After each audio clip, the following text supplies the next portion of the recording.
And the number one thing that leads to cancer, that leads to multiple illnesses, is the repression of anger. Once you feel enough pain, it's like it forces you to change. You can't afford to stay in the same situation. Right. They think that little voice in your head is them. They think that the little voice that you hear all the time. Welcome everybody to our very first episode of the Results Over Everything podcast. Today I have a special guest, and this guest, I'm actually glad he's the first guest, because if you know anything about the fitness industry, you know there's many people who simply are not qualified, shouldn't be even making videos on how to get in shape. This guest today, I've personally seen on social media the transformation he's been able to make. I've actually seen him train in person as well, so I know he knows what he's talking about. Our guest today is a men's physique competitor, personal trainer, and fitness model. Welcome our guest, Jaime Cardenas. Cardenas, there we Glad go. to be here, bro. Got put some respect on that name. How you feeling today, my brother? I'm pretty good, man. I'm excited to be here. You know, it's something I've never been on a podcast before, but there is a lot that we can talk about today, and I feel like the people out there need this kind of advice, this kind of awareness shift from where the industry is today to where it could be. You know, and I feel like it involves people like you and me to just talk, to just be open, to be genuine people, to be human beings, one person to the next, and realize that the human paradox is complicated, but we're here together, right? We're here to make things happen, and we're going to talk about fitness, we're going to talk about everything. 100%. And Jaime, I mentioned a couple of things. I know you're a personal trainer, you're a men's physique competitor, but I want to go back to where it all started. Like, tell me a little bit, like, who is Jaime? Like, who like, if you were to describe yourself in 2, 3, maybe 5 sentences, like, how would you describe who you are? Sure. Well, I would definitely describe myself as someone who's open-minded, someone who's dedicated, someone with a passion for life. But I wasn't always like this. And the reason why I'm so passionate about fitness today is because I was able to shape myself or change my mindset with fitness. Fitness gave me the motivation I needed, the inspiration in my own life. Seeing my body physically change helped me realize that I can change mentally as well. And I wanted to share that with the whole world. And for me, it was the realization that we are our own healers, that we are our own saviors, and nobody's coming to save us except ourselves. And I believe it's powerful that we begin with fitness, because what's more, faster than to see yourself grow as physically, but it also translates mentally, which is the cool part. Definitely. And I know you've been able to help at this point. Would you say a couple, at least, I know for sure, at least a couple dozen, probably a couple hundred people completely change their lives. But I want to know where it all started. Like, tell me a little bit about, like, what got you into fitness? Like, how did this even start? Like, when was the first time you touched your weight, and what even motivated you to step into a gym? Sure. So I was an athlete most of my life. I played soccer. I played all kinds of sports, baseball. I was always an active kid. I always wanted to play outside. I was just like, I was a boy growing up in the 90s without technology as much. So I feel like we grew up in a good generation where we still got the taste of going outside and for sure, playing and, not being on our phones as much. And that played a big part in my exploration of fitness. I didn't start lifting weights until about high school. I took a weight training class, and that class changed my life. It changed everything I knew or who I wanted to be, and it's because of that class that I took that I'm the person that I am now. We learned basics, how to lift properly, how to breathe, the results of weight training, and it was only one semester, but in that one semester, my body and who I was completely changed, and it set the whole direction of how I wanted to take my life. And was that the same for everybody else taking the class, or was it only you that kept working out? Because I know sometimes a lot of people start working out, but like every day, like at least throughout the U.S., probably in the world, a couple hundred people join the gym. The truth is, out of every 10 people to join the gym, like 9 are not gonna get in shape.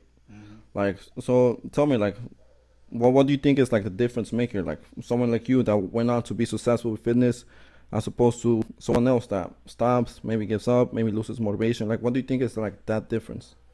Well, for sure, the mindset. Mindset is everything. So for me, I was in the same situation as other people. Yes, I started working out, but I didn't stick to it. I wasn't consistent with it. I had the taste of it. I had a feeling of it. But as we all know, being a human being is complicated. You know, it's a paradox. There's just so many things that go into you just even going into the gym, right? And so for me, I lacked the consistency because I lacked the results. I didn't have social support. I didn't have access to good food, nutrition, supplements, all these things that affect a lot of people that, you know, we as trainers, we're aware of it, but a lot of people, they feel bad because they're not able to be at a certain place in their life because of their circumstances. But what I see is it's not always about your circumstances, but this is what it stops a lot of people from actually staying consistent, is going into the mindset of if I don't do this perfectly, then I won't do it at all. And that's what I call an all or nothing mindset. Yeah. And so my philosophy is that I take my clients from shifting from an all or nothing mindset to an all or something mindset. Because with this shift in perspective, we're always going to be making change no matter what, no matter during the busiest days, weeks, months, years. Dude, you're always going to be making progress because now we unshackle ourselves from the limitations or expectations that our minds put, and we release that because now we don't have to be perfect. We don't have to log every meal. We don't have to count calories. You don't have to show up every day because that's not what, you know, being a human is. Being a human is being comfortable with knowing that you're not always going to be perfect. And that's why I like that mindset, because all or something, it always means you're going to be doing something and it's always going to benefit you. I've actually never heard that. Like, really? And it's so obvious. It's literally so, like why didn't I think of it? It's like, it's a very simple thing that you can do, but it makes the biggest difference. And I feel like the reason why I've had success is because I was able to have a change in mindset for my clients, because it's not just the physical, it's not just the nutritional, it's the whole deep health, the whole thing that encompasses a human being. And it's our job to help them with one part of it, but as we know, it translates to everything, because as like we said, problems are connected, but so are the solutions. 100%. And adding on to that, like one thing that I could probably relate when you say all or something, is like I always tell my clients, we want to win the week. There's 7 days in the week. Right. You know, if we get at least 4, we're doing a little bit more than half. Of course, some people have busy schedules. Maybe they can only do 2 or 3. Right. That's better than doing nothing. I always tell my clients, don't let what you can't do stop you from doing what you can do. But is there any other like mistakes people like should avoid when it comes to working out? Like, what are the things you see constantly? Like, if this person didn't do that, or if this person did this, they would have been successful with this. Like, is there anything like that? Yeah, I feel like definitely it's people's expectations. It's up to us to kind of give them like a structure, because you know, everybody has different goals. Not everybody has a goal of losing weight. People have different goals, but it's up to us to see if those expectations are going to be met, because as we both know, the body's complicated.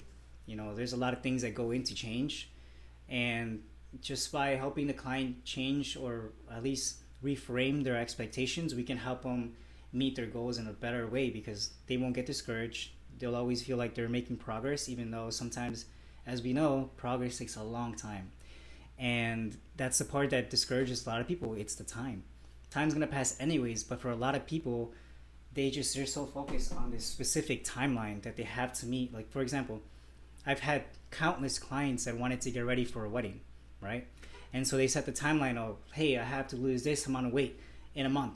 Or they make like these requests that are impossible. And we both know it's possible. It's impossible to lose 30 pounds in 1 month or lose a ton of body fat to get ready for a wedding. Like, that has to happen at least a year before. You've had clients that came to you a month out before the wedding? Oh my God. Dude, one of my clients, she got mad too, because she was like, hey, like, I need to lose 16 pounds in 3 weeks. What the hell? And obviously, we both know that you can manipulate water. You know, you can definitely lose water weight, but it's not going to be body fat. You may see the number change in the scale, but physically, you may not see that much of a progress or difference. 16 pounds in 3 weeks? That sounds like something from The Biggest Loser. Yeah, dude. I mean, that's what I told her. I'm like, you there's a maybe a possibility. I highly doubt it. But you will literally not have to be anything. You will literally just have to eat air. It would just be air and water. Like, that's it. You know? And so it's these expectations that people have. And I call them the shackles, because they shackle your mind and they put you in a state like, if I don't do this, then I'm not worthy, or if I don't do this, then I'm not gonna meet my goals. So if I don't do this, I'm a bad person, because they put these shackles and they restrain themselves. And when we restrain ourselves, then there's no change. You know, and even if you do get the change, you're still gonna have that mindset like, oh, I'm not there yet, or I'm not where I want to be. You know, and I feel like one of the key things is to come back to the present, to focus on the things that we can have control, instead of focusing on the things that may seem impossible, like the losing 16 pounds in 3 weeks. You know? So what happened with her? Well, we did everything we could. She did drop a good amount of water weight, like 8 pounds, 5-8 pounds, but it wasn't like 16. But she was at least grateful that there was a method where you can drop water weight. You know? Did she fit into her dress? She did. She did actually, and that's what I was happy about, because she wasn't a bigger woman, but she had just parts of her body that she wasn't comfortable with. Yeah. But she was able to fit in her dress, and that's what she wanted. So. What happened after the wedding? Did she keep working out, or? She did. Okay, yeah. That's good. The best part is that she came back even more motivated. She came back with a deeper sense of connection to herself. I guess her honeymoon, going on vacation, the feeling when you get you're on vacation, you come back more motivated, more inspired. Yeah. That's exactly what happened. And yeah, now she's living her best life, working out, looking strong. And for me, that's the best part. Definitely. And that's one scenario that went well, but there's hundreds of other ones that don't go like that. Right. So for the people watching at home, the people that want to get started working out, they want to improve themselves, whether it's building muscle, whether it's just being healthy overall, because fitness goes beyond just looking pretty. Right. Like fitness, a lot of the time is for longevity as well. I had a client, he told me, I know if I don't work out, I'm gonna end up like my uncle, and he died at a young age from a stroke. Mm-hmm. Now going back to that lady that she went on to start working out, but the other ones that aren't successful like that. Like, I know your big thing is focus on deep health, which covers a lot of the different aspects of not just fitness, but bro, I mean, I'll let you explain it better, because I know this is what you specialize on. What is deep health? Sure. So deep health goes beyond the physical health. It's also how you think. It's how you feel. It's how you respond to the world around you. It's how you deal with life, how your whole life is set up. When I talk about deep health, I look at it as the big picture, right?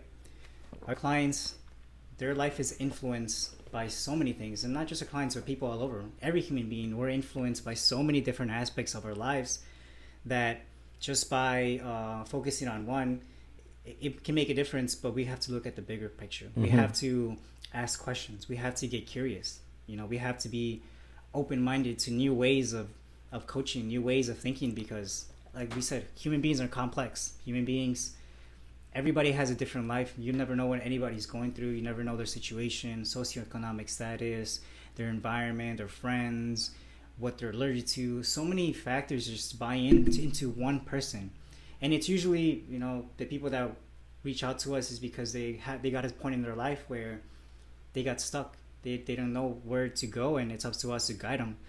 But I believe that if we don't see the bigger picture, which is what I call deep health, which is the physical health, we have our mental health, our emotional health, we have our environmental health, and then we have our existential health.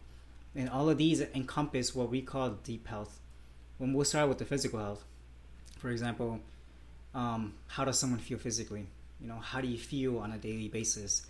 What are your, the things that make you feel, a sense of joy, or what are the things that are making you feel like poop, Yeah. And so we, as trainers, a lot of trainers actually only focus on physical health or just the nutritional, and it's a good aspect. It's about, like, I would say 16% of the pie, but like I said before, the problems are connected, but also the solutions. So when you focus on the physical health, then maybe that person starts asking questions about their mental health or their emotional health, because they're realizing that just by focusing on the physical health, your brain literally changes. We have research, we have the knowledge now that we're literally rewiring our brains as we exercise. And I think that's the most important part, because it's not just the physical, but the mental aspect of it changes. You start to want more for yourself. You start to value yourself more. You start to feel more confident. You start to feel more, just more for a passion for life. You know, you have more energy. You can do so much more. That basically focusing on the physical health, the mental health starts getting better. The emotional health starts getting better. You start to make a community with friends at the gym, so your, you know, relational health starts getting better. Your environment, you're surrounding yourself with people who want more. And I believe all of these things combined results in a whole aspect of yourself, because you can look good and hate yourself. You can look good and just be in a miserable point in your life. And so that's why I'm like, everything's connected, you know? That's so true that you say that. Right. Like, there's some people that look good. It goes back to also, like, people say money won't make you happy.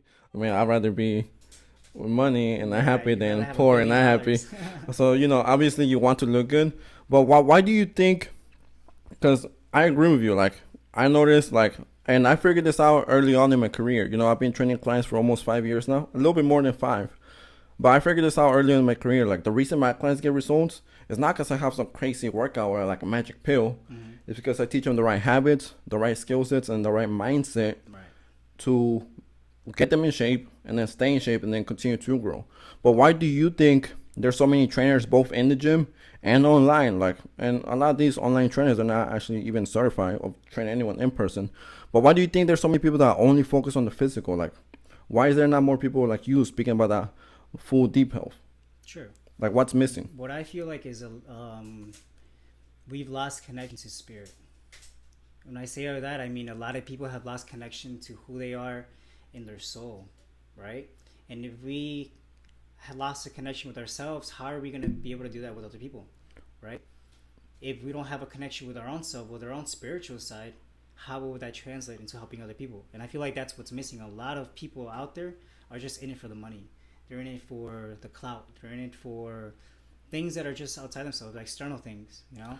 Whereas people that actually want to make a difference and actually get results, they're in it for the long run. They're in it because they know that their life has a purpose, and that purpose is to be a guide, a Sherpa, a person to guide others into a whole new state of being, you know? And for me, that's the best part, you know, because at least when I die, I know that I've helped, you know, I've helped people. I've helped humanity in a sense.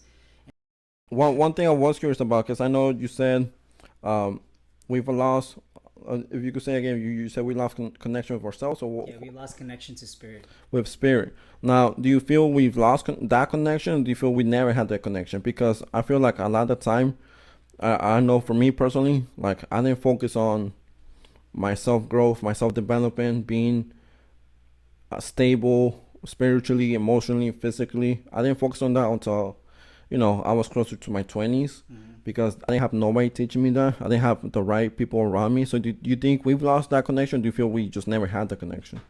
I definitely feel we lost it. We're born with it, you know. Are we? It's through our whole life that we get conditioned, and it's literally sucked out of us. We our whole system is made up this way. Our education system, every part of the system of the matrix is what I call it, of everything, is designed to crush the spirit, to crush the human soul. So it's not our fault. We're born with it. We're already connected just by being alive, being a human being. But it's throughout the years of conditioning and indoctrination and connection with who we are as a people, as a humanity, as a whole species as a whole, we've lost the community aspect. We've lost the connection to spirit. But I don't believe it was ever, we never had it. You know, we're, like I said, we're born with it. But it's up to us after a certain while, because at the same time, the reason why people hit us up was because they got tired of something in their lives. And that's the same thing happens with people who reconnect to spirit. They got tired of feeling a certain way, and they were just asking questions like, why am I this way? Like, who am I really? You know? And it's not until people really ask themselves, who are you? Until that's when we really connect to our spiritual side. And that's actually one of the big reasons why deep health is important, because it's existential. To ask ourselves, who are we as a person? Who am I really? Like, it's crazy to me that I've asked hundreds of people, who are you? And a lot of people will tell me their name, right? That's usually the number one thing people tell me. They're like, oh, my name is, okay. And I'm like, okay, well, that's cool. Your name is that. But is that you really? Like, who are you really? And so you just keep asking, who are you? Until we get to the end. But at the same time, a lot of people won't get it because we never explored that part of the humanity of ourselves. Yeah. Because if you were to introduce yourself to someone without using your name, without using what you do for a living, without using your ethnicity or where you're from, what would you say? You got to put me on the spot like that. I didn't know if I wanted you to ask me, or if I know if I didn't want you to ask me. Well, it's a beautiful thing to do because it allows us to introspect, to ask questions, which is what we do with our clients anyways. So Because for me, at least if you were to ask me, who are you? I'd be like, I am the awareness. I am the soul within. I'm open-minded. I'm curious. I have a hunger for life. I am you. You are me. Everything's connected. We're all. but is that who you are, or is that what you are? It's what we all are. So we're all part of a bigger sphere. This is what my opinion doesn't Yeah. have to do with anything. No, I'm listening. But what I feel like is that we're all connected to the field of consciousness. So what people call God, the universe, whatever you want to call it, we're all connected to it. You know? Yeah. We're all a piece of it. We're all an extension of it. But through conditioning, as a human being, you grow up, you start to develop your ego, which is, the ego is the story we all tell ourselves. The story is who we are, what we do, who we can be, the limitations, the habits, everything that encompasses us is our ego, right? But who we really are is above the ego. It's the person that's observing the ego. So there's a little trick that I like to do that really helps you reconnect, and I call it the hello game. So it's pretty simple. I'll do this with everyone. It kind of mind fucks people, but I think it's pretty cool. So it's simple. All you really have to say, or you don't even have to say anything. That's the cool part. So I want you guys to sit down. Don't think about anything. I just want you to think about saying the word hello 5 times in your mind. Just repeat it. Just keep saying the word hello until you can hear it. But don't be aware that you can hear it. Just hear it in the background. Just look at me, hear what I'm saying, but just keep hearing it. Do you hear it? Do you hear the hello? Yeah. Hello? Perfect. So why that's powerful is because it differentiates you from your mind. And that is the big mindset shift that everybody needs. Because think about it. Your mind is an object. It's a tool that we use, right? And just like a tool, an object like this thing right here, these gummies, that lion, that's not a lion, that's a tiger. That laptop, this fish, they're all objects, right? So you wouldn't say, I'm that painting on the wall. You wouldn't say, I'm that ego. You wouldn't say, I'm that laptop. Same thing with your mind. So because you can hear the words hello, you're able to realize that the mind is just a tool. It's an object. So people, why they go through so much pain and suffering is because they think that their mind is them. They think that little voice in your head is them. They think that the little voice that you hear all the time telling you, oh, it's hot, or oh, I wish that person this or that, whatever. It's always talking to you. They think it's them because the ego and the mind, they convince you. It even talks like you. It thinks like you, but it's not you. Because right now, what I just did, you heard hello, so you can control it. Yeah. You can control the thoughts. That's right? true. And so just by you controlling the things that are flowing in your brain, that's a big mindset shift because we don't have to believe everything we think. And that's what I think is powerful, is that our thoughts come and go. They always come and go. But thoughts can also make us sick. Thoughts can also make us believe we're someone we're not, right? It can make us, it can convince us so vividly that we start to live a life that's unhealthy. We start to live a life that's full of dopamine hits from sugar, from our phones, from everything, right? Because that little voice is always like, oh, you don't need to go to the gym.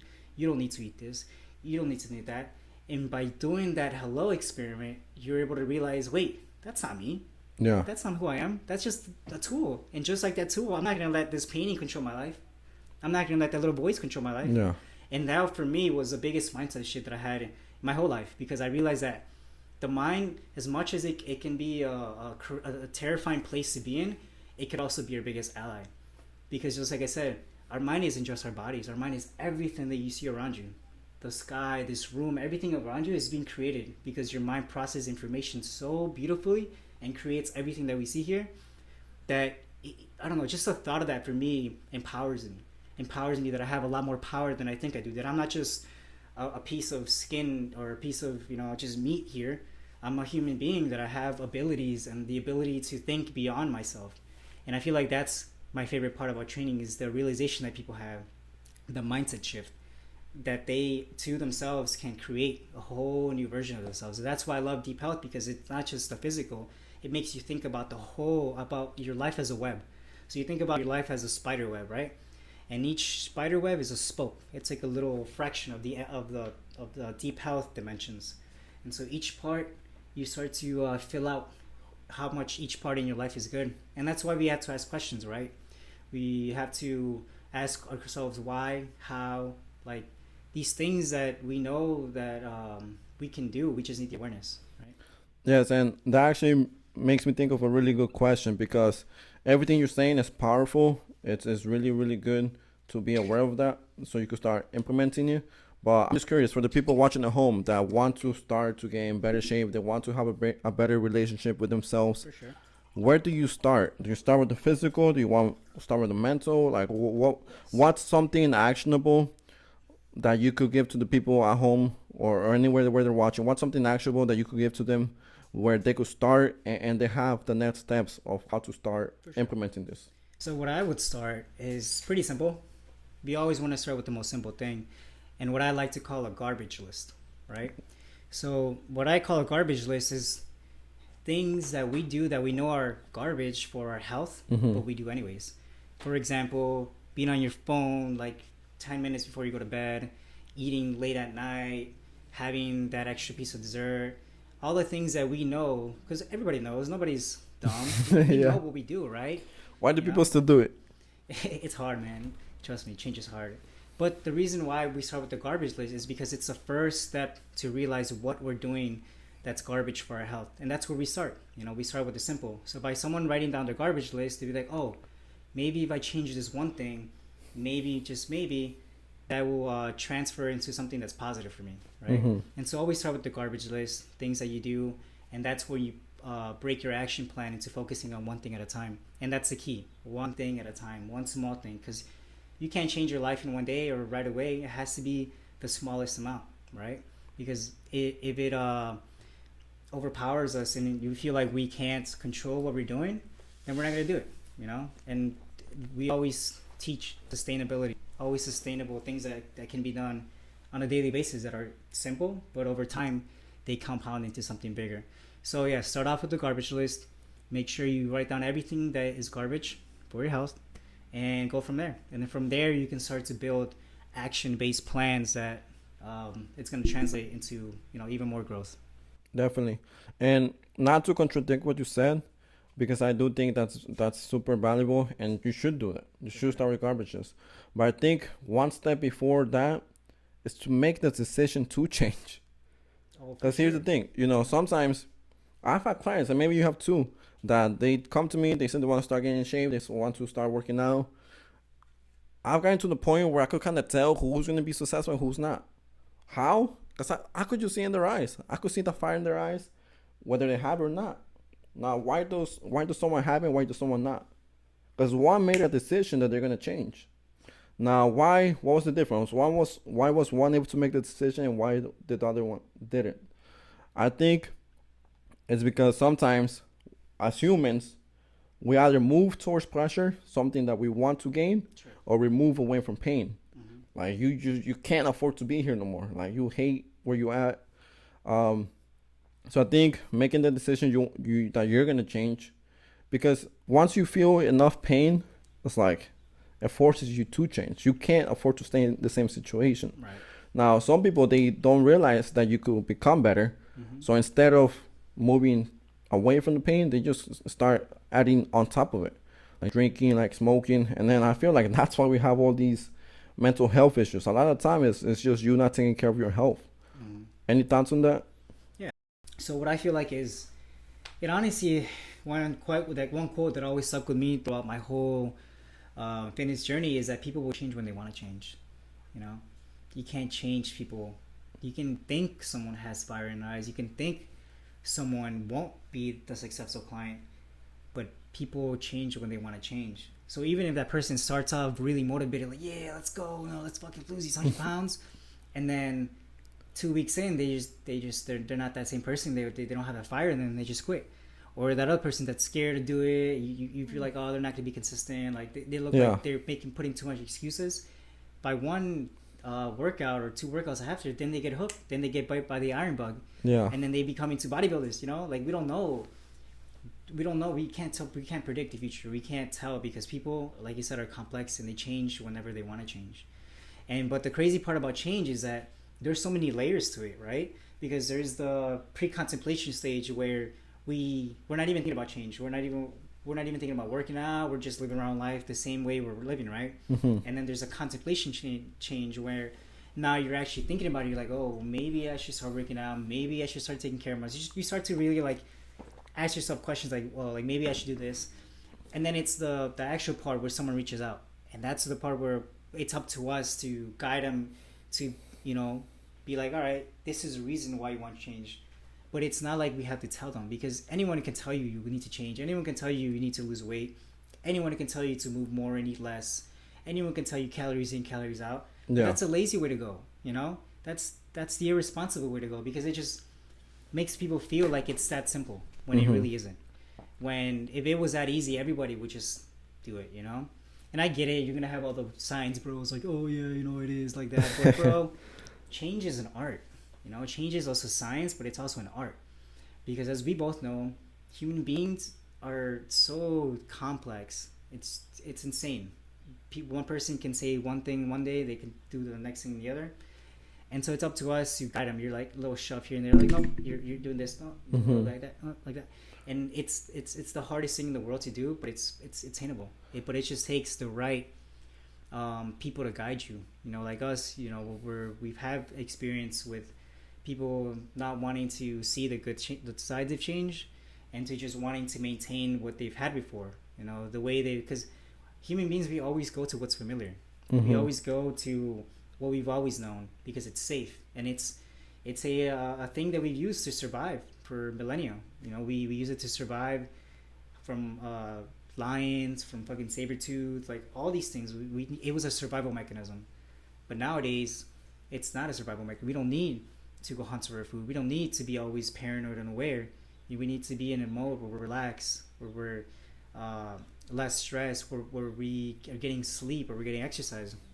And that's why I'm so passionate about deep health, is because it's not just the physical or the nutritional aspects. It's all about the emotional and all these things. And it's up to us to learn as much as we can. We don't have to be an expert or have like a PhD in these things, but at least we need to have some kind of awareness.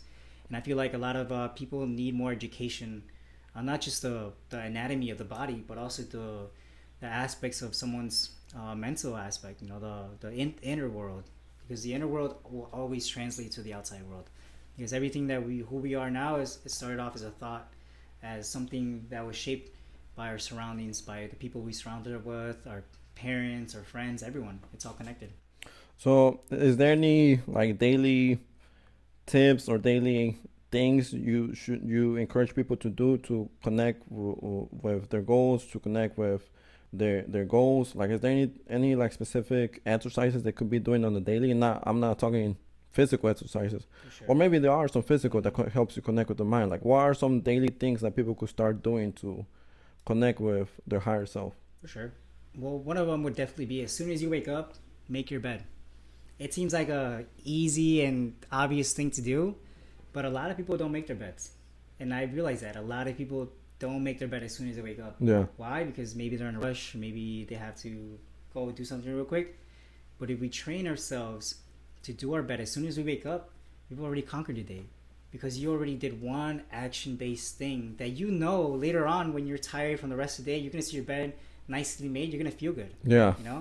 And so make your bed, guys. Like, make your bed. It's going to set you up for the right day. Yeah. You're already going to feel empowered because you did something that was beneficial for you. Even though you may not have wanted to do it, you did it. And from right there, just that one little thing, because by starting small, we can build up to the big, right? Because there's this one, I forgot what book it was, but I read that said that if you want to be successful in life, always start with the smallest things. No matter how small. The small things, like putting things away or doing things that you may have like slacked off in the past, or you may not have done it, and start there. Start by making your bed. Start by taking 10 big deep breaths into your nose to get that oxygen flowing, get that the blood going, get all the juices going. Because when you wake up, you're like, you're just waking up. You just were dreaming. You're drooling. You know, it's like you're not aware. But as soon as you take those breaths, then as soon as you feel the life force, as soon as you can start to bring oxygen and CO2 coming out, and you feel good. So make your bed, 10 deep breaths, go outside for a walk, get some sun. You know, don't look at your phone the first thing in the morning. Because as soon as we look at our phone, as soon as we look at our email, as soon as we look at social media, then our minds are already working at 1,000. You know, our minds are not supposed to be taking that much information as soon as we wake up. As soon as we wake up, we need sunlight, natural sunlight. We need air. We need to be in nature. We need to, if you have a grass, if you have somewhere, take your shoes off, go on the grass, and ground. By ground, you're connecting to the earth. The earth is always giving away energy. There's free electrons that come from the earth, and we have negatively charged electrons at the bottom of our feet, and they would connect. We're literally picking up energy from the earth. And there's studies about this. There's a lot of research that has been done on grounding and the effects it has on cardiovascular health and all aspects of health, actually. And I feel like that those little things, you know, it doesn't even have to take 10 minutes. You could do 2 minutes, you know, of breath work. You can do 30 seconds awake in your bed. You can do 1 minute of going outside, 1 or 2 minute walk. Less than 10 minutes, you're setting yourself up to have the most amazing day, because now you feel empowered by your breath. You feel connected to nature. That's what I call reconnecting to spirit, reconnecting to nature, using our environment, our surroundings to give us life, because it's not just food and it's not just water that gives us life. It's also the world. We are nature, essentially. So why would we not connect to nature as soon as we wake up? So yeah, guys, don't look at the phones. Put the phone, at least for the first hour, don't look at it. For the whole hour? First hour you wake up, do not look at your phone. Really? I'm telling you, it will set you up to have a day where you're just constantly looking, and scrolling, and mindlessly scrolling, and not staying present. So what are some ways that social media is hurting people, and like what are some ways that social media could help people? Oh, it's definitely a mix of both. I never feel like something is completely negative or something positive. There's always something positive about something, right? For example, like people seeing this conversation or seeing us talk, that's positive. Exactly. They're going to pick up something. But it's negative because they put a lot of expectations on people. Social media are just highlight reels of people's lives. It's not actually reality. You know, it's not actually who people are in a daily, you know? And the fact that it's so easy to control your image on social media through Photoshop, through even like me, for example, like I've done it myself. Like I don't Photoshop, but I've taken a picture with a pump, with good lighting, being really shredded. And it makes you look, I mean, you do look like that, but it's not something that we look like the whole time. We look like that for maybe 2 minutes, 2-3 minutes. Yeah. And it looks sick because you're like, holy shit, like I have a pump, there's lighting.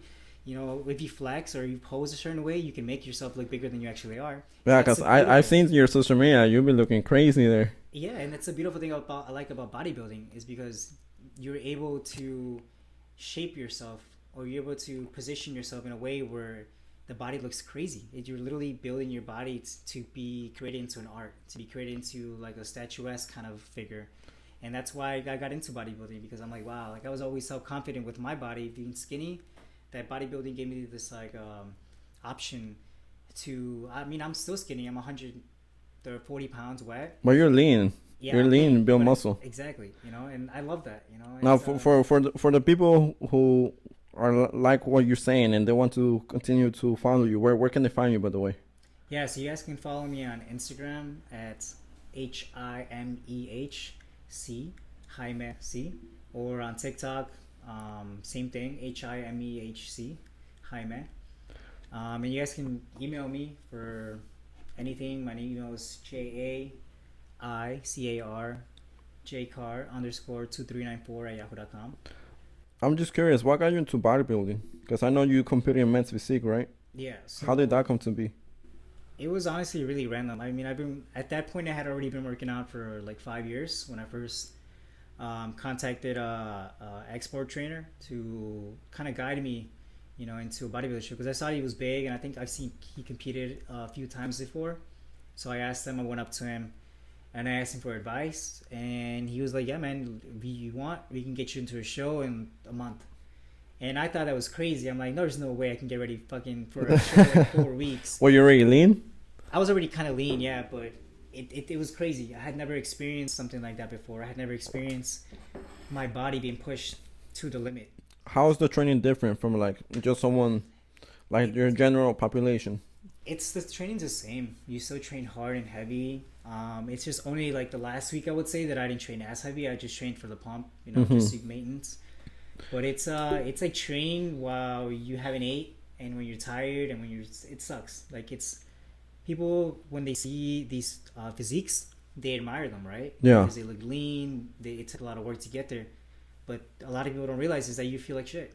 You don't feel like your complete self because you've been depleted for so long of nutrients that you need in order for you to look a certain way that you just feel like shit, and that's the honest truth. It's not a good place to be. And that's what I like to teach as well because I like to teach people about the, losing the word here, the costs of getting lean. Mm-hmm. So there's cost to it. It's not just, yeah, I'm gonna look good in the bikini or I'm gonna be sick with six pack with the boys. How low do you get? Cause you look real lean, like definitely under 10%. Like I think I was like 6%. 6%. Yeah. Now, what do you think? I'm just curious about your thoughts because, like, if I was just a general person scrolling through Instagram, I see all these bodybuilders, six pack. They have a six pack on their back and they have striations on their legs. Right. Like, people start to idolize these people. One thing I like about you is that you actually post some of your before pictures. You post clients before and afters. But what's your current opinion? What are your current thoughts on like the current state of the fitness industry? Like, do you think it's really toxic? Do you think people should be more transparent of like how long it took to get them there? Like, should they show more of their quote unquote weak side? Like, what are your thoughts on that? I believe it really depends on the person and their perspective and where they're at in life and how they view themselves in the world, which is a big part. But I also believe the people that are not vulnerable are the people that are creating these false expectations. So if you're never showing your weak side, if you're never showing who you are as a human being, which is imperfect, then I feel like you're missing out a lot on what you could show, right? Because people want to see someone that's vulnerable, that's genuine, that's a human being, not just like a robot that's perfect, that eats their meals at every single day. Like, that's not what being a human being is, And I talk about it. I talk about, for example, social media, There's a guy on social media, his name's Goob or something like that, and he exposes people that, do like little Photoshop on their shoulders, or their bodies, or they do all these crazy enhancements, and then they claim to be natural, or they claim to sell these programs, or they claim to all these things, but they're fake. And that paints a false picture in the head on people, on the potential clients, because in their head, I want to look like that. But even they don't even look like that. So that's the funny part. You're like, the fuck? Like, why are people doing this? Why, as a humanity, have we gotten so bad that we don't care about each other anymore? That we just don't care. Like, we just need to care more about each other. We need to have community. We need to have more connection, right? Definitely. And I feel like that's one thing that I've also, I wouldn't say lacking, but I would say we need it as a fitness industry. We need to connect more. We need to stop being so individualistic and just everybody, like, I'm going to be the best and I'm going to be the best. No, we all have to come together to have talks, to have change talks, to have these positive things. Definitely. To bring light to a lot of things that we may not talk about. And as men, we both know is that it's hard for us to open up about things, especially mental health. And that's the reason why I'm also really big into fitness, is because by focusing on your physical health, you start to ask more questions about your mental health and your mental well-being. And not just mental well-being, but also your emotional health, right? Because everything encompasses everything, your thoughts, your perceptions, and your emotions. It's all connected, right? We can have a thought that can trigger an emotion that can make us feel some type of way, even though it was just a thought. It was nothing outside of us here. It was just a thought. And that's what I like about training, is that people start to ask questions about their mental well-being. Men start to seek more help by therapists. Men start to be more men, and that's what the world needs. It needs men that aren't just toxic men, that they're manly men. They're men that are soft, but they're also strong. They're feminine, but they're also masculine. There has to be a mix of both, the yin and the yang, and that's what I feel like is missing nowadays. You know, Yeah, people reconnecting to themselves. and there's a lot of people flexing, not just like muscles, but flexing watches, flexing cars. Yeah. So I'm actually glad to have you on the podcast, and that's actually my biggest inspiration for starting this podcast, the Results Over Everything podcast, because I'm gonna bring in more people like you who have a story to tell, who have lessons to share. I'm just curious, like, because I know you said there's a lot of toxic man. I mean, right now the whole Andrew Tate is like growing up. Like, what do you think makes a good man? Like, what's a man that provides for the good of humanity? Like, what makes a good man? Because I feel like you're like the type of person that other guys would want to be like.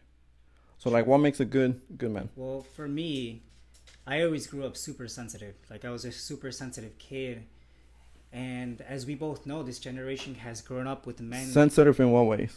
sensitive. Like I would just cry easily, or things would irritate me very quick. You had a lot of sisters or brothers? I had an older brother and a twin sister, but I had an older sister, but she didn't live with us. She lived in another state. Okay. But I was always sensitive. Like things just affected me emotionally a lot heavier than most people. So you know, I always grew up with this idea that men are not supposed to cry. You know, that men Yeah. are supposed to be men, be manly men, be violent, be all these things that make us men. Yeah. Right? And so I hated that idea because I was like, my dad's not like that. My dad was a sweet, funny, outgoing man. He wasn't this toxic, abusive, violent man. He was soft. He was just amazing. And for me, that's why I was like, my dad's like that. But he's a man, in my opinion. He provides for his family. He takes care of us. He does all these things that a man is supposed to do. And a man, the older I get, the more I realize is that a man isn't just the masculine, right? Masculine traits like, you know, being physically with someone. Just as a man, you have more capabilities than a woman does physically, right? Biologically. And so my idea of a man was constricted by how society viewed men. So I always grew up with this idea that that's not what a man is. A man is someone who embraces their masculine side. Yes, we have to embrace our masculine side because I feel like a lot of men are being demasculated, and that's why I love fitness, because it literally unlocks the beast within the man. And that's what I love, because every man has that beast within him. Every man has that light that just needs to be unlocked, you know, and it's up to us to unlock it. But I also grew up with a very soft man, a very, you know, soft-spoken and gentle man. And this man taught me to embrace the feminine, because you can't always be aggressive. You can't always be, yeah, let's fucking go, you know? Yeah. You always also have to have conversations like this, conversations that spark who you are as a man. Like, who am I really? And it goes back to that question, who am I, right? And so, by embracing both the feminine and the masculine aspects, that's what I feel like a real man is. And they encompass every part of themselves. They encompass the dark side and the bright side, the yin and the yang. Definitely. And there's this thing called shadow work, and I believe everybody should do shadow work. And shadow work is basically your shadow is what I would say the things that you don't want the world to see, the things that you shy away from the world, the things that only you know of yourself, the things that you keep inside with you, and that's the shadow self. But it's without us doing shadow work, we'll never bring light onto these issues, and that's what a lot of men lack nowadays. They need to bring light to the things about themselves that they're shutting off from the world, the things about themselves that they don't want to share. What do you think? What do you think most men are hiding, or what do you think most men don't want to share? Most men are definitely hiding a lot of emotions that they may seem as bad, like anger, for example. I just read this book called When the Body Says No by Dr. Gabor Mate, and the number one thing that leads to cancer, that leads to multiple illnesses, is the repression of anger. Oh. The number one thing, repression of emotions. For men or just people in general? For men and women. Men and women, by repressing any emotion, you have a higher chance of developing cancer. But I feel like women don't repress as much, because women are more That's why it's more of a men thing. It's more prevalent, because women, at least they have other women they can talk to. Or they at least cry, you know? Exactly. And that's why I believe it's so powerful for us to cry, to let out the emotions. Some men won't even cry alone. So what's that? I said some men won't even cry even if they're just alone on their own. Oh, I know. That's the sad part, is that we get to a point where we think it's a pussy thing to do, or it's a something that we should push away, when it's something that we should embrace. The the most powerful thing you can do is to show your emotions, because it requires you to be vulnerable. It requires you to show a part of yourself that you may not want to show. And that's the same thing with the gym. You may not want to be there. You may feel uncomfortable. Same thing with crying. You may feel uncomfortable. It's not something, but it's something that we need to release. We need to do, and that's what I love. I talk about deep health because it's also emotional health. Well, Emotional health is a big part of it. there's a whole debate on where and when you show your emotions, because some people say you shouldn't cry in front of a woman. For sure. Like, I disagree. do you think you should have more like men you talk to have those conversations, have those, or like? It's honestly, for me, it's whoever you feel comfortable with, whoever you're with, that won't make fun of you or make you feel some type of way by just you, by you being human. And those are the people that you want to stay away. Go ahead, cry in front of the people that you don't want to be in, and watch. Those are the people that you don't want in your life. Those are the people that won't support you when you're at your lowest. Those are the people that won't see you for you. Because if someone really loved you, someone was your friend, they wouldn't care if you're crying. They wouldn't care if you're doing anything, because they know who the real you is, and they're appreciative that you're being vulnerable with them.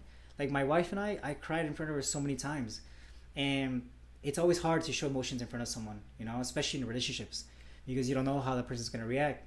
But that's the reason why I married her, because when I cried in front of her, she was the most just amazing person. She hugged me, she reassured me, she told me that everything will be okay. And for me, that's the most powerful thing a man can do, is have a woman or a man by their sides, to empower them, to guide them, to make them feel like it's okay to be themselves, to make them put that curtain down and be like, it's okay, you can be yourself, I accept you for who you are. And that's the most amazing thing about being with people that allow you to be yourself, to allow you to express yourself, to allow you to cry, because we're all human. We deserve to cry, and it's a beautiful thing to release, because all crying is just stored energy, because all emotions is energy and emotion. And just like crying is an energy, and if we don't cry, then it's like a blockage. It's like blocking something within us that could be unblocked just by crying. I cry all the time, when I see videos that excite me, like when I watch Messi videos, I cry, because there's a part of me that just feels so much joy and so much just like love from seeing someone that I admire play, that I just cry, because I'm okay with crying now. It's cool, but you say, it's like a good place in the right time. It really depends who you're with, I think what you just share is powerful, because anybody that looks at you, I don't think they wouldn't think of you as a man. Like, you have those characteristics of man. You are a man, but you're so fully connected to both feminine energy, masculine energy, sure. Which I feel like a lot of time, like most men are never able to do. And this is why we have all these, without getting too out of topic from fitness, this is why we have all these school shootings. So that's why we have all these crazy lunatics. Most because of it is done by men. Because you said, like, we all have a beast inside of us, but most of them are not able to control it. This is why one day they just snap. And then you hear another shooting in Florida, another shooting in Texas. It's like, what I found, because for me, I used to deal with a lot of anger issues growing up. Like, you told me something, I'm ready to fight you. Like, it's on sight. Sure. And especially growing up in South Chicago, you grew up tough. One thing this is why I ask you, like, is there a specific place where you can be vulnerable? Is any specific way to express it? I feel like, for me, what really helped me stay more grounded and what really helped me become more calm was, yes, working out, yes, fitness, lifting weights, but also was learning how to fight. For sure. Because, like, one of my last gyms I worked at was the UFC gym. Like, there I learned how to actually fight, how to do boxing, kickboxing, jiu-jitsu. What I noticed was, as I got better, as I learned how to fight, it's funny because one of the trainers there, that he said, like, Ricky shouldn't be learning how to fight. He's already like ready to go, like ready to square up on side. Like, he's gonna be dangerous if he learns how to fight. But what happened was, once I actually, like, I'm not like black belt or anything. I'm still a white belt because I continue with it. But I have more experience than just anyone who doesn't know how to fight. Right. But what happened was, now when I'm on the train on my way to work, I see crazy lunatic, I'm more calm, like, because I'm more collected. I know what I'm capable of. Right. So actually now I avoid fights. Like, it's not even worth it. Isn't that crazy? It is. The more experienced you are, the less you want to fight. And like what you said, is that the reason why you feel more secure, you feel more like calm, is because anger comes from fear, right? We're something deep within us that we're afraid of, right? And when you go towards that fear, like you did with learning how to fight, and now you get that confidence. Now you feel more calm and relaxed because deep down they may not know, but deep down that you can kick their ass, right? Same thing with the gym. It's a fear that a lot of people have to go into a gym, to feel that the pain of working out, to be sore, to do the wrong things, to feel like people are looking at you or anything like that. It's a fear that people have, and a lot of people, they get angry because of that. And but it's not until they learn to harness that fear and control it and just use it as a positive thing, because like I said, emotions are just energy, and by using that energy, then we can do anything we want, because human beings, we're creatures of emotion, right? We're emotional creatures, and we don't make decisions until we feel that emotion rise up, like anger, and we use that and we shift it into something that's more powerful. I think that's cool. Like you said, with your fighting, you shifted it Definitely. From anger to something that's powerful. Awesome. So, well, one more thing that they want to touch base on before we start to wrap up. Because I know we kind of mentioned, like, what got you into working out. But going back to the viewers at home, like, is that what, if you were to give them like 3, 5 takeaways that they could start implementing today, tomorrow? Sure. I know you said make your bed. I know you said start connecting with your breathing. Like, what are some other things that they could start implementing to, one, take full control of their emotions, and two, make sure they're on the right path to start building momentum, to start improving their life, both physically, emotionally, and just overall health? Like, what are some of the key takeaways you would like to share? Sure. Well, one of them to definitely be is to create the awareness, right? Because without awareness, we can't create change. And so, really, what I would do is grab a piece of paper and start asking questions. Start asking questions about your physical health, about your emotional health, about your spiritual health. What kind of questions? Questions like, how am I really feeling? How do I deal with certain situations? Who in my life here is supporting me? Who is contributing to my wellness? Who is not contributing to my wellness? Who around me will give me energy? Who around me can inspire me? Who am I looking at social media that's making me feel bad about myself? Who am I following? Who do I want to follow? Who do I want to be? All these things that not a lot of people ask themselves, because it's just everybody's always go, work, and we don't really have time. And it wasn't until, I believe, the pandemic that people actually started to sit down and ask questions. That's really ask questions about themselves, about their health, about who they can become, essentially. And so one of the powerful things is just take a piece of paper, write things down. Because once things are on something that's tangible and something that you can look at and read, then it's out of your subconscious and it's something that you can see physically. Yeah, you can literally almost touch it. Yeah, and it's powerful because now that it's there, that's step one. You're aware of that now, right? And the next thing would be is to change the mindset, have a mindset shift. From what I was talking, one of the principles is all or something. To realize that just doing something small can lead to big results over time. Like, you don't have to do everything perfect. You don't have to run 5 miles every day. You don't have to wake up super early. You don't have to do everything perfect. You don't have to weigh everything. You don't have to just be all the things that the fitness world has been feeding us for so many years. It's the whole fitness industry is changing. We're changing into more inclusive, more what people call chill fitness, where you don't have, not everybody wants to be a bodybuilder. Not everybody wants to take it all the way. That's 1% of maybe 0.1% of the whole industry. And that's why I said is that we're missing the big picture here. We're missing just the regular people. And, those are the people that want to make a change, but they don't know how. And so what my idea is that just pick one thing and pick one little thing that you can do consistently for a few days, couple weeks, so that way you can start learning to trust yourself again. Because when we lose touch with ourselves, we lose trust. We lose trust with ourselves, then we start not giving a fuck. We start doing whatever we want. We start eating whatever we want. We stop caring about our bodies. We stop caring because we're not connected. We don't trust ourselves. We don't know if we're going to make a mistake or, be hungover this day or eat this food. It's like, people want to change, but it's hard. Like I said, it's just years and years and years. You can't make it and you can't rush it. And that's the part that I'm really big on is take your time, And I think also planning, because for me, if Like I know when I'm gonna be hungover. Mm-hmm. Like I'm most likely gonna be hungover next Friday. Right. Well, And Saturday technically. that's a good part because we're already fit, so we have a little more leniency. But if someone who isn't where they want to be, then it's a lot harder because they just keep digging themselves into a bigger That's hole. true. Like for me, like now it's like I'm pretty fit. Yeah, Like we can eat anything, we can do most of the stuff, and nothing will really happen. exactly. And that's the cool part is that if you like to go out, if you like to do all these things, because I believe is that it doesn't have to be perfect. Like we need we need relationships. How do you balance your fitness with your social life? Because a lot of times some people are like meal prep, meal prep, meal prep. Don't eat this. Only water. It's like I feel like that's why a lot of people fail because For sure. they try to do too much at once. And this is why, like you said, it's not just all or nothing. It's all or something. But like, what are some practical ways that people could start balance their fitness with their social circle, with their wife, with their friends, co-workers? Like, how do you balance that?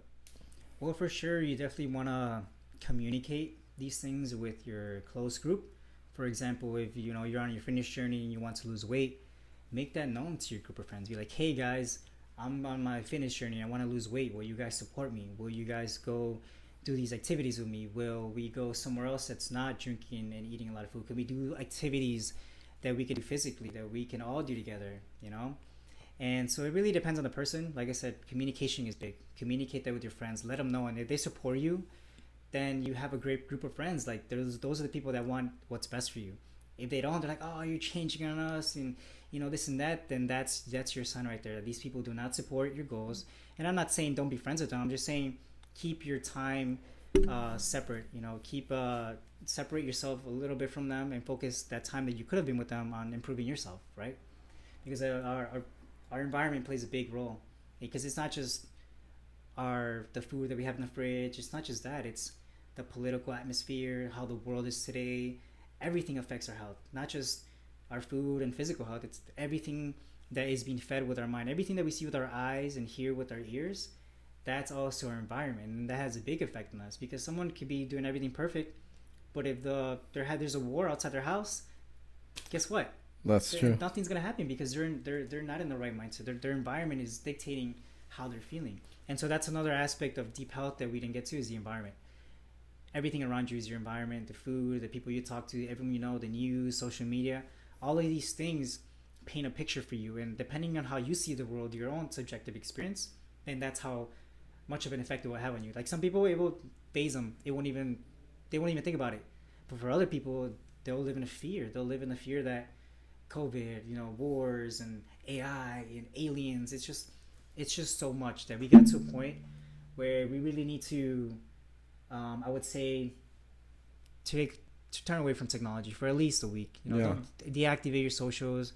Reconnect back with yourself. Because I feel like with so much information out there and so many things that are just taking our attention, then we lose the attention to ourselves. And that's what I mean by reconnecting, is we take away everything that's distracting you, sit in the room with yourself, write down the things that you want to do, and just really do that, because it's the hardest thing to do, to really ask yourselves the hard questions, to really go within, to just be aware of these things. That's the hardest part, and that's the part that's, as soon as you make the awareness, then we can create action plan based on that. Because without the awareness, without all the things that are harming you or bring you down in a sort of way, then there's never going to be change. Definitely.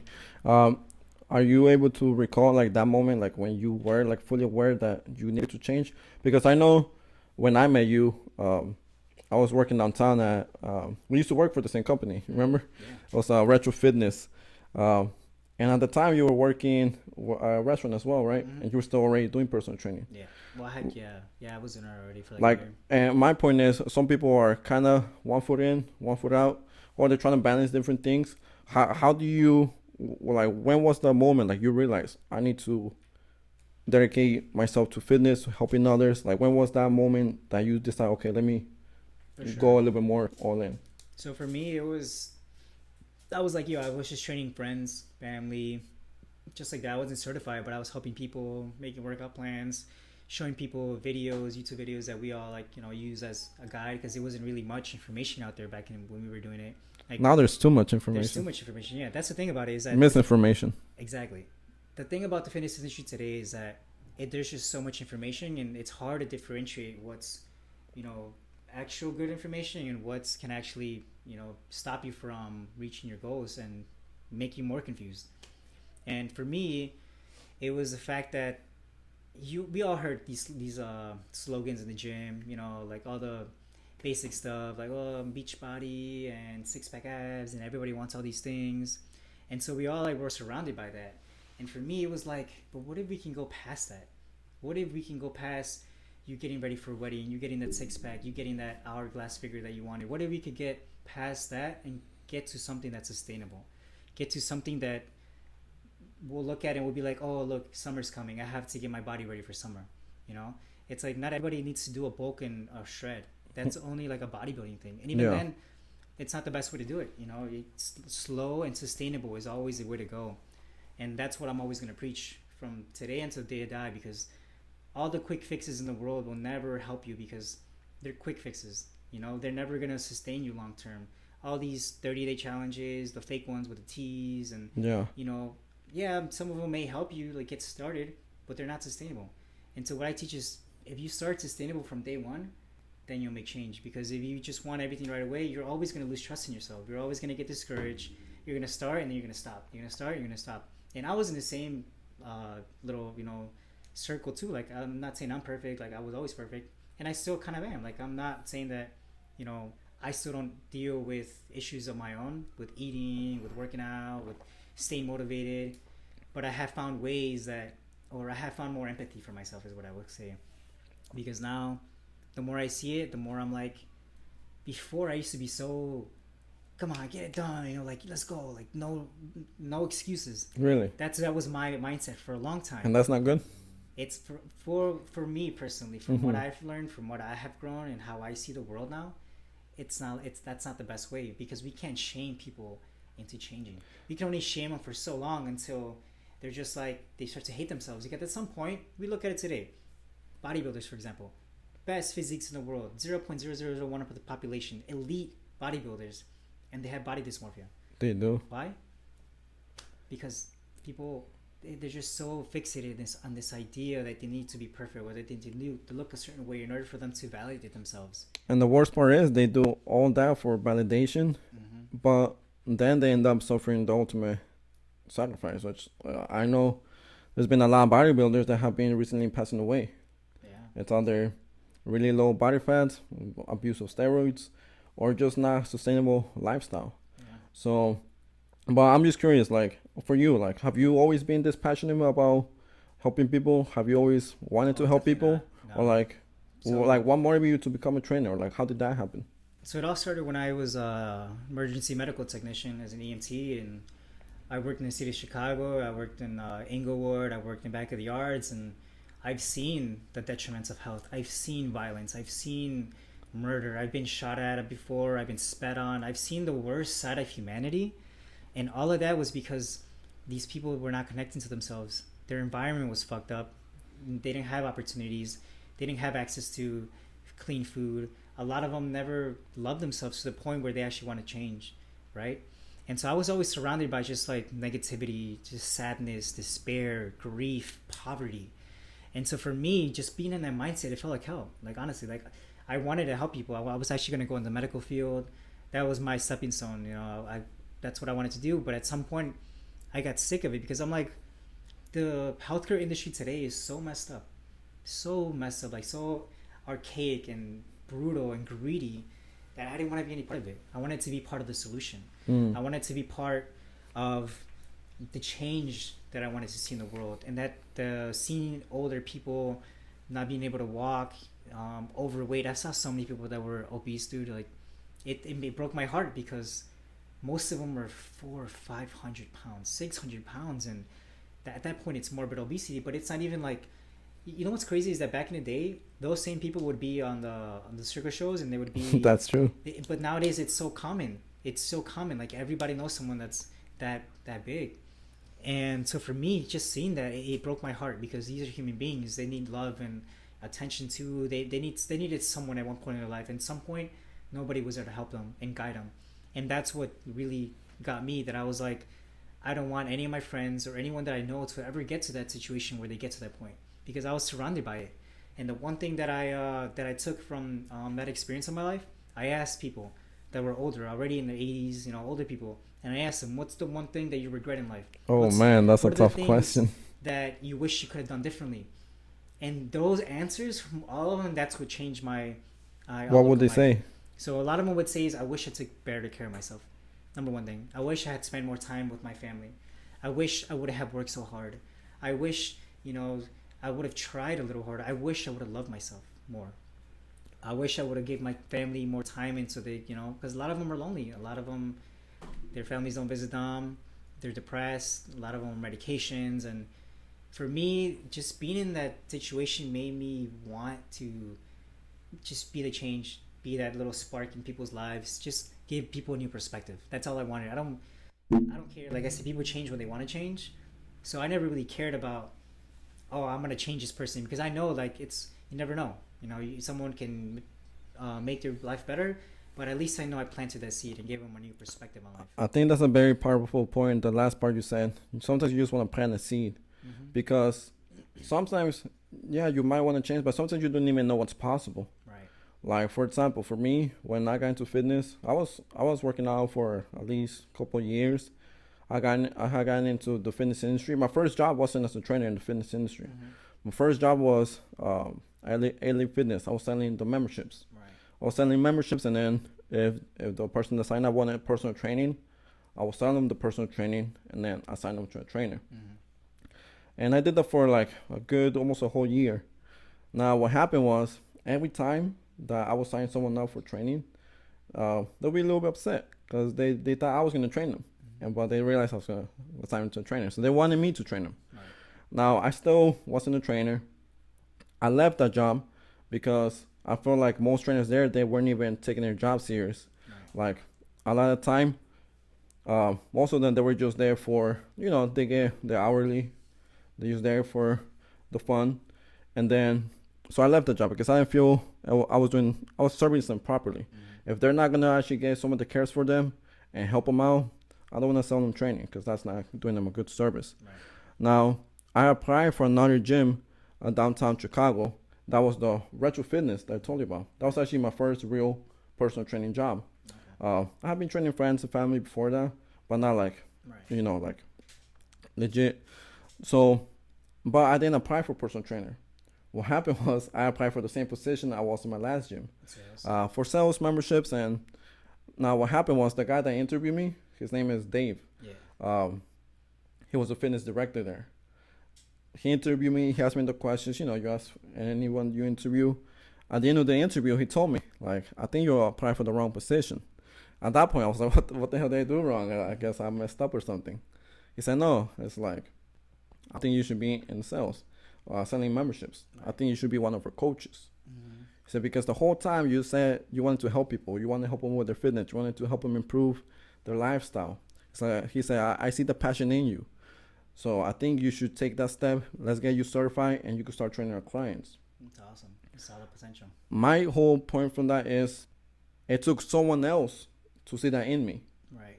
So sometimes that's why it's so powerful to who you surround yourself with and your environment. Because those people that said they wish they would have done that, they wish they would have done that, if they have been surrounded by other people that were doing that, I think at one point something will click that they should do. That's why our environment plays such a big role, because it's not just who we want to be. We can think ourselves like that. We can want so much for ourselves, but if we don't have someone around us that we can physically see them changing, we can physically have our group of friends inspire us, motivate us.